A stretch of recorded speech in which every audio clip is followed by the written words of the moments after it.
எல்லோருக்கும் வணக்கம். இன்றைக்கி வார அப்டேட் என்ன அப்படின்னு பார்த்தீங்கன்னா, பழையபடி ட்ரம்ப் அவர்கள் ஈரானுக்கு டெட்லைன் எக்ஸ்டென்ஷன் கொடுத்துருக்காங்க.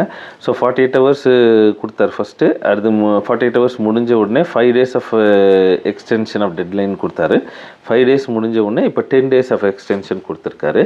ஸோ இது என்ன மனநிலைன்றது எனக்கு புரியலிங்க. ஏதாவது தெரிஞ்சதுன்னா கமெண்ட்டில் சொல்லுங்கள்.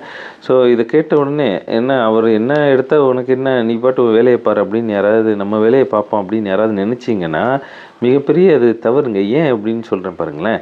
Likewise it is happening in your family also. எப்படின்றது உங்களுக்கு கம்பேர் பண்ணுறேன் பாருங்கள். உலகத்தில் உள்ள முக்கியமான ஒரு நாட்டினுடைய தலைவன் எடுக்கக்கூடிய ஒரு முடிவு, நீங்கள் ஃபார் த பீப்புள், நம் மக்கள் நலனுக்காகத்தானே வந்திருக்கீங்க, தலைவனாக தேர்ந்தெடுக்கப்பட்டீர்கள்.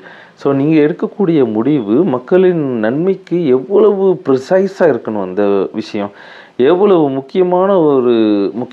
முக்கியத்துவம் வாய்ந்ததாக இருக்கணும். நீங்கள் எடுக்கக்கூடிய ஒரு முடிவு, நீங்களே நல்ல ஒரு மனநிலையில் இல்லை, உங்களுடைய ஈகோவை தீர்த்துக்கிறதுக்காக நீங்கள் எடுக்கக்கூடிய பர்சனல் வெஞ்சன்ஸை உங்களுடைய பர்சனல் முடிவாக நீங்கள் அதை கருதினீர்கள் என்றால், எப்படி இந்த உலக மக்கள் ஒரு தலைவன் எடுக்கக்கூடிய முடிவினால் உலக மக்கள் அத்தனை பேரும் பாதிக்கப்படுகிறார்களோ, அதுபோல ஒரு குடும்பத்தில் உள்ள தலைவன் எடுக்கக்கூடிய தவறான ஒரு முடிவினால் அந்த மொத்த குடும்பமும் பாதிக்கப்படும். இதுதான் அதோட கருத்து. நீங்கள் அப்படி தான் எடுத்துக்கணும். அப்படின்னா தான் நீங்கள் ஒரு விஷயம் செய்யும் பொழுது உங்களை நம்பி இருக்கவங்களை எந்த விதத்திலையும் அது பாதிக்காத அளவுக்கு நீங்கள் எடுக்கக்கூடிய ஒரு முடிவாக நீங்கள் அப்போ தான் அந்த மாதிரி எடுக்க ஆரம்பிப்பீங்க அப்படின்றது தான் இதோடைய கருத்து. ஸோ அது மிகப்பெரிய ஒரு கருத்து சொல்லியிருக்கிறேன், பார்த்துக்கோங்க. இப்போ இந்த 10 லைன் எக்ஸ்டென்ஷன் ஆஃப் டெட்லைன் கொடுத்ததில் என்ன ஆச்சு அப்படின்னு பார்த்தீங்கன்னா, ஈரானுடைய 2 ஸ்டீல் ஃபேக்ட்ரி டெஸ்ட்ராய் பண்ணப்பட்டிருக்கு.